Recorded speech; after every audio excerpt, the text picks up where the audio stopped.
Baik, selamat pagi untuk peserta didik menjelang siang hari ya. Pada kesempatan kali ini, khususnya anak kelas 10 BDP, pada siang hari ini ya, kita akan mempelajari bagaimana cara mempresentasikan untuk sebuah uh, baik dia bersifatnya presentasi ataupun untuk kita bagaimana cara mewawancarai yang bersifatnya untuk mengajar ataupun untuk fasilitas yang lainnya. Pada kesempatan kali ini kita akan pelajari materi kita mengenai yaitu untuk peserta didik gitu ya. Nah, materi kita itu bagaimana cara mempresentasikan yang baik dan efektif gitu ya. Nah, pada kesempatan kali ini untuk peserta didik ya, nah nanti silakan bisa melihat materi ini di beberapa link atau share YouTube-nya gitu ya. Pada kesempatan kali ini kita akan bahas bagaimana cara teknik untuk mempresentasikan yang efektif gitu ya, bagaimana caranya, bagaimana persiapan untuk materinya, presentasinya gitu ya. Baik, untuk anak-anak di anak kelas 10 BDP, Bapak mengucapkan selamat di pertemuan setelah Meet ini gitu ya. Nah, maka persiapan kamu untuk di kedepannya bagaimana cara mempersiapkan diri untuk PKL juga gitu ya. Karena Bapak Ibu guru juga dituntut bagaimana cara mempersiapkannya untuk pada segi materi gitu ya, persiapan untuk bahan untuk bagaimana cara mengajar peserta juga seperti itu gitu ya. Baik, pada kesempatan kali ini itu kita akan pelajari bagaimana teknik mempersiapkan diri ya untuk materi presentasi yang baik dan efektif. Yang pertama, presentasi yang baik atau pidato yang baik selalu dilandasi oleh materi presentasi yang solid, artinya yang efektif mendukung kita ketika kita mempresentasikan atau menyampaikan materi gitu ya. Nah, materi yang solid artinya materi yang tepat sasaran, sesuai dengan kebutuhan audien atau peserta didik gitu ya, terstruktur, artinya sesuai dengan apa yang akan disampaikan dengan baik gitu ya. Tepat waktu dan mengundang muatan atau isi yang kuat dalam mantap, baik sedemikian rupa gitu ya, bagaimana cara presentasinya, penyampaiannya, baik dari segi persiapan materinya gitu ya. Maka peserta didik bisa menyampaikan, oh ternyata presentasi yang baik seperti ini, Bapak Ibu guru yang baik itu seperti ini, jadi kamu bisa menilai gitu ya, bagaimana cara kekurangannya, kelebihannya masing-masing Bapak Ibu guru seperti itu, gitu kamu bisa menilai gitu ya. Kemudian berikutnya ya, untuk mengendalikan diri atau ide nantinya ya gitu ya, terutama kita harus mengendalikan diri, ide kita yang ingin kita sampaikan seperti apa gitu ya.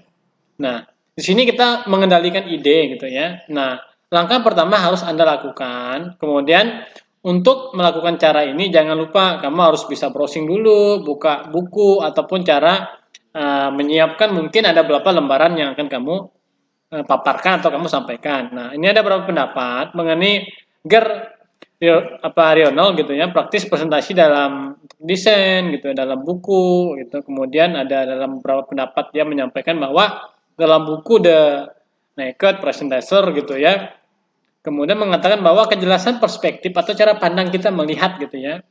Nah, dari untuk bisa kita melihat bagaimana itu bisa kita fokuskan atau kita mengarahkan perspektif kita cara melihat memandang untuk mencapai apa yang kita ingin raih gitu ya. Kemudian dengan baik menggunakan pena ataupun kertas ataupun mana whiteboard yang lainnya. Kemudian sketsa ataupun ide Anda. Maka kamu ketika kamu menuliskan ide harus kamu sampaikan sesuai dengan presentasi yang kamu hendak bicarakan. Mengenai apa, tujuannya kemana, arah visi misinya harus jelas gitu ya. Nah berikutnya, pertanyaan untuk penuntun itu bisa mengajukan beberapa teknik, ada berapa item gitu ya. Ada 2W plus 1H itu boleh kamu tambahkan, ada 5W 1H biasanya juga ada gitu ya. Kemudian ada what, apa, kenapa, dan bagaimana gitu ya. Tentang apa kita ini, bagaimana, kenapa, dan segala macam gitu ya. Nah kemudian materi training ini untuk peserta didik bisa menghidupkan gairah bagaimana cara presentasi yang baik gitu ya.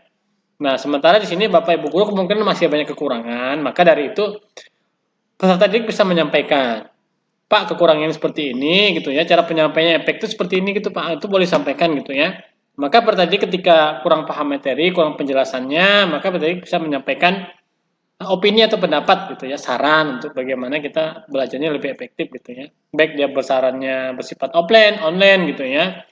Nah, sepenuhnya itu nanti kita akan mengelola potensi kita bagaimana cara personal branding kita menyampaikan sesuatu kepada orang lain gitu ya. Nah, maka dengan cara ini kita bisa menjangkau beberapa peserta didik ataupun Bapak Ibu guru lainnya, baik melalui media yang ada gitu ya. Maka kesempatan ini kita sama-sama untuk belajar. Maka kesempatan kali ini Bapak menjelaskan, mungkin ada kekurangan dan kelebihan, Bapak minta maaf juga gitu ya. Cara penyampaian juga agak cepat ataupun cara penyampaiannya kurang tepat, peserta didik bisa kurang juga nggak mengerti atau nggak paham gitu ya. Maka personal peserta didik bisa datang ke tempat sekolah ataupun tanyakan materi yang sekilas, materi mengenai beberapa bulan-bulan kemarin yang belum dibahas ataupun kurang paham, itu juga diperbolehkan gitu ya. Maka peserta didik bisa menggunakan beberapa media bagaimana cara tutur bahasa yang baik, penyampaiannya, pengucapannya, dan cara mengevaluasi, kemudian cara solusinya harus ada. Maka ketika kamu menyampaikan pendapat, solusinya harus ada. Maka nggak boleh kamu sampaikan pendapat kamu, saran atau kritik, tapi solusi nggak punya, itu jadi bermasalah gitu ya. Maka berarti harus paham juga tentang bagaimana caranya menggali potensi kita yang ada dengan menyampaikan dengan cara yang benar seperti itu gitu ya. Makanya harus apa, kenapa dan bagaimana, seperti apa dan seterusnya. Mungkin ada pertanyaan lain, silahkan berarti sampaikan gitu ya. Baik, berikutnya. Nah, ada mengenai personal branding. Artinya di sini identitas untuk menyemangati orang lain karena keahlian ataupun kepakaran yang dimiliki seseorang. Artinya kita begini, kita memiliki identitas, tapi kita belum bisa mengimplementasikan apa yang kita punya, apa yang kita pengen sampaikan kepada orang lain. Artinya kamu harus mempunyai personal branding dulu. Kita pribadi harus pede gitu ya, menyampaikan mengenai materi, baik bersifatnya tutur kata atau bahasa yang lebih sopan, baik dan rapi gitu ya. Kemudian kenapa sih kalau setiap pelaku bisnis harus membandingkan personal branding? Itu harus ada. Kenapa? Harus ada kepercayaan, meningkatkan nilai jual, kualitas kita artinya gitu ya. Nah, mengapa? Ini penting. Kalau orang nggak percaya, artinya orang nggak mau mendengarkan pendapat kita atau saran gitu ya. Meningkatkan nilai jual kita, artinya kita mempunyai ide kualitas bagaimana pertadik bisa menyampaikan pendapat kita. Orang itu bisa paham dengan apa yang kita sampaikan seperti itu. Nah, mengapa harus menggunakan Facebook? Artinya media sosial. Nggak mesti Facebook, nggak mesti WA ataupun yang lainnya gitu ya. Boleh menggunakan YouTube dan segala macam boleh. Ya. Nah, media sosial yang terbesar, kemudian potensi jangkauan marketnya sangat luas gitu ya. Bisa kami terlihat lebih manusiawi jika bagi calon pelanggannya. Artinya begini, dari ketiga item ini saya ambil kesimpulan gitu ya, kenapa harus menggunakan Facebook? Mengapa nggak menggunakan yang lain? Artinya ketika kamu menggunakan media Facebook ini lebih mudah. Kamu bisa chatting ataupun menggunakan WA gitu, guys, miring di sini di Facebooknya ini gitu ya. Boleh menggunakan WA? Boleh, nggak ada masalah. Artinya cuma sebagai sarana atau media aja gitu ya. Bagaimana cara kamu menyampaikan sosialisasi kamu ke media yang benar, potensi jangkauannya bisa orang lihat gitu ya. Kemudian bisnis yang menjadi trainer kita atau trennya menjadi calon pelanggannya biar lebih menarik. Artinya kita mempunyai bisnis apa gitu ya. Artinya kita memiliki bisnis yang akan menguntungkan juga konsumen kita ataupun untuk kita ataupun untuk lembaga seperti itu. Nah, bagaimana cara membangun personal branding dengan Facebook? Ini contoh aja kalau kamu menggunakan branding Facebook gitu ya. Ini saya ambil contoh di Facebook, maka seperti itu. Tentukan value artinya nilai plus gitu ya. Nah, kamu harus menentukan nilai plus ketika kamu menggunakan Facebook itu apa. Kemudian memahami kekuatan diri, artinya kamu punya kualitas apa pada diri kamu, gitu ya. Apakah saya pintar, dianggap pintar tuh ke apa? Ada standarnya, kualitasnya harus ada, gitu ya. Pilihan teman dengan hati-hati, artinya ketika kamu memilih karyawan ataupun teman harus hati-hati, karena ini bisa menyakiti kamu di sendiri juga, gitu ya. Kemudian bisa mengubah pengaturan privasi kita, bagaimana kita mengatur atau menggunakan nuansa seperti itu sesuai dengan ketentuan yang ada, gitu ya. Kemudian membuat nama Facebook sesuai dengan personal branding yang ada. Artinya ketika kamu menggunakan media sosial, menggunakan nama kamu itu sesuai dengan ketentuan yang ada. Cuma saya sarankan jangan menggunakan nama asli kamu gitu ya. Jadi ketikanya kamu ada bermasalah itu lebih baik menjaga privasi pribadi kamu gitu ya. Biasanya kebanyakan orang menggunakan Facebook, biodata, foto profil, upload status itu kan pakai pasti diri kamu semua dari ketiga item ini. Nama kamu, biodata, profil kamu, profesionalnya biasanya begitu kan. Nah, kemudian update statusnya punya WA gitu ya.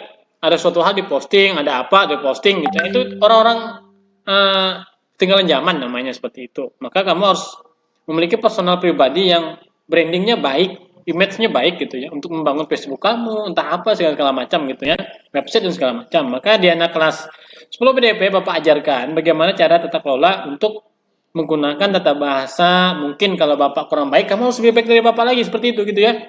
Maka penyampaiannya harus personal. Branding, merek kamu harus punya dulu. Nggak mungkin kamu ngomong dengan saya, kamu nggak punya kecakapan, kamu nggak bisa ngomong aja, jadi bermasalah juga. Ketika saya ngajarin kamu menggunakan alat atau media yang ada, kamu nggak bisa gunakan, berarti kamu nggak punya branding, nggak punya kualitas, value kamu nggak punya gitu ya. Maka peserta didik harus mempunyai personal data itu yang jelas. Kemudian biodata itu harus sesuai dengan kemampuan kamu gitu ya. Kemudian foto ataupun yang kamu pasang posting sesuai dengan kamu lah, pastinya jangan pakai foto atau posting yang gambar yang aneh-aneh. Maka kamu harus menyadari gitu ya, sadar ini saya bahwa ini loh kemampuan saya gitu. Nah, maka ketika kamu mengupdate status, saya punya ini, saya kemampuan seperti ini. Nah, itu boleh. Jangan posting yang nggak perlu gitu ya. Maka kamu dianggap orang yang bisa menggunakan media sosial dengan yang baik gitu ya. Nah, berikutnya, nah untuk mengevaluasi ide, maka peserta didik harus memiliki kemampuan gitu ya.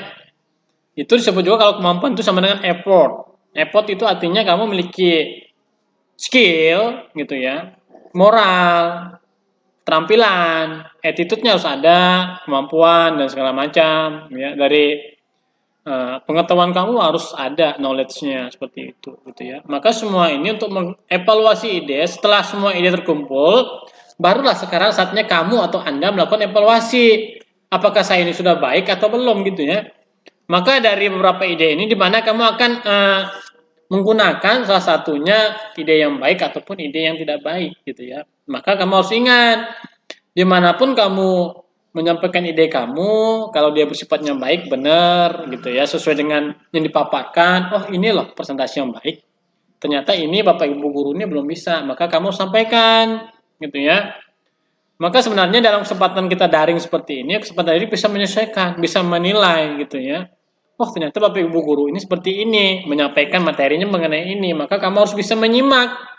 Cuma kebanyakan siswa peserta didik tidak bisa menyimak, cuma bisa komplain, kasih koreksi, tapi nggak punya solusi. Itu jadi masalah buat kamu namanya.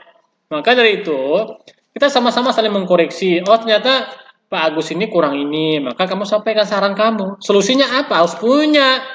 Jangan kamu sampaikan nggak punya solusi, itu jadi masalah buat kamu namanya. Makanya saya akan timbal balik ke kamu. Oh ternyata saya kekurangan ini, saya harus begini. Terima kasih, kan seperti itu. Ya, maka kita menyediakan waktu sesuai dengan ketentuan yang ada, tersedia gitu maksudnya. Waktu kita menyampaikan ini benar, sesuai dengan petunjuk atau struktur yang udah ada sesuai juknis. Nah seperti itu gitu ya. Maka mengevaluasi ide ini nggak sembarangan gitu untuk peserta didik gitu ya.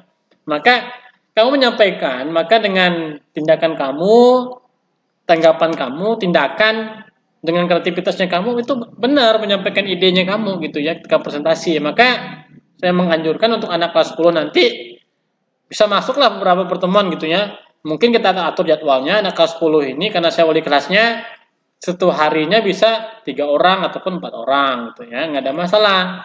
Yang penting saya bisa ketemu kamu, saya akan tahu kamu gitu ya, kamu juga tahu saya. Oh ini Pak Agus gitu ya, materinya ini yang ngajarin ini, itu basicnya seperti ini, dia punya apa, kemampuan apa orang tua ini ya, kamu harus punya pemikiran seperti itu gitu. Jadi kamu punya knowledge, punya pengetahuan, skill, attitude, moral itu harus benar gitu ya. Nah, kemudian berikutnya menstrukturkan ide, artinya struktur ide yang menggunakan itu bertahap. Artinya dari nomor 1, ide kamu apa, sampaikan. Yang kedua, kamu harus ngapain? Harus punya interaksi, hubungan gitu ya. Menyampaikan ide kamu kepada orang yang bersangkutan. Dengan saya misalnya atau dengan Bapak Ibu guru lainnya. Maka peserta didik bisa menghidupkan suasana bagaimana cara menyampaikan ide secara benar. Pak, saya punya ide menyampaikan pendapat bahwa saya ini ketika presentasi ini kurang ini. Nah, seperti itu. Jadi kita punya solusi sama-sama gitu ya. Struktur namanya. Kalau kurang lengkap idenya kita lengkapi. Kalau salah dari materi yang disampaikan kita berikan solusi. Oh ternyata ini materi kamu dengan cara seperti ini kamu bisa mengerti. Nah seperti itu gitu ya. Alurnya harus benar. Alur itu kan kita tatanan, urutan dari 1 sampai 10 dan seterusnya kan begitu. Kalau nomor 10 duluan, nomor satunya kemana? Kan seperti itu. Maka struktur ide itu harus jelas. Kamu punya pendapat, biasanya peserta didik ini banyak gitu ya. Apalagi anak-anak kelas 10 BDP lebih pinter kemungkinan gitu ya, ataupun lebih smart ya, nggak ada masalah gitu ya. Silakan sampaikan pendapat kamu mengenai bagaimana cara uh, menata atau mengatur ide yang baik paling efektif itu gimana gitu sih gitu ya. Karena kalau menurut pendapat saya mungkin benar gitu ya. Kalau Bapak Ibu guru bisa dibenarkan akan salah. Cuma saya tidak mau seperti itu karena saya akan fair. Pak ini salah, ini benar. Jadi kamu menyampaikan pendapat kami itu sesuai dengan materi kita sampaikan, jalurnya seperti ini Pak. Kemungkinan kekurangan seperti ini, itu boleh sampaikan. Seperti yang sudah saya sampaikan di sebelumnya, gitu ya di pertemuan ataupun materi-materi sebelumnya. Berikutnya, bagaimana mengembangkan ide menjadi materi. Nah, ini PR kita bersama, gitu ya. Jadi Bapak Ibu guru itu juga menyampaikan materi juga harus belajar. Kalau Bapak Ibu guru kamu nggak belajar, berarti kamu tuh menyampaikan materi itu secara tidak struktur, idenya juga nggak tahu mana ngambilnya gitu ya. Maka materi kita itu ada beberapa pertemuan membahas bagaimana cara mempresentasikan diri gitu ya, menyiapkan diri karena itu ada ya.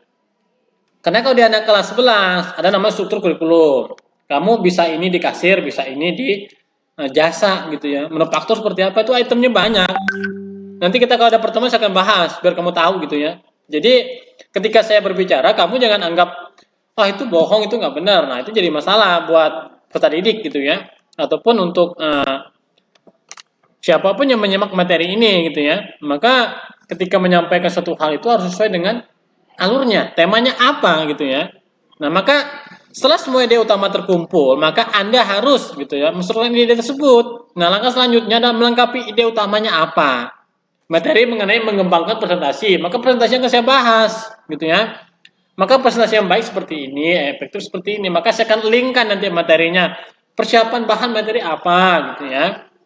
Nah, Anda harus melengkapi ide kamu dengan materi kamu harus sesuai. Kebanyakan orang nggak pede gitu ya, belum bisa, ya. Maka kita harus belajar, namanya belajar. Salah itu nggak apa gitu ya. Kalau kita belajar langsung bisa itu nggak perlu belajar namanya. Berarti kamu udah bisa, nggak perlu diajarin kan begitu. Untuk didik gitu ya. Maka saya agak mulai menimbulkan bagaimana cara kita presentasi yang baik. Mungkin ada bahasanya agak cepat. Kamu bisa beritahu gitu ya. Maka peserta didik harus menyampaikan pendapat secara lisan maupun secara tertulis juga boleh di media sosial, WA atau apa gitu ya. Materinya belum kamu selesaikan. Ini saya agak sanksi sama anak kelas 10 biasanya. Materi nggak selesaikan tapi udah ngisi yang lain. Kamu kan nggak melihat materi artinya. Maka saya beritahu kamu. Saya tahu siapa siswa yang mengerjakan dengan sungguh-sungguh dan tidak. Maka saya akan fair nantinya. Ketika menyampaikan informasi pendukung yang relevan, saya harus sesuai. Maka saya akan tambahkan materi seperti ini sini ini. Nah, menambahkan informasi pendukung yang relevan. Saya akan menambahkan informasi kamu, gitu ya, peserta didik. Jika nilai kamu kurang baik, kamu kurang apa? Berarti kamu kurang belajar, mungkin main-main. Ketika mengerjakan ganggu kawan, gitu ya, nggak siap, buku nggak pernah dibuka, kan banyak alasan biasanya sini. Bapak guru tahu gitu ya. Ataupun faktanya, datanya akan kami kumpulkan semua. Nah, ide ini akan menjadi gagasan kita bagaimana cara menguatkan presentasi kita untuk menyampaikan kepada peserta didik, oh begini presentasi yang baik gitu ya. Maka untuk menampakkan informasi itu saya penting, gitu ya. Maka saya harus menyampaikan untuk peserta didik ketika materi ini disampaikan, kamu harus simak.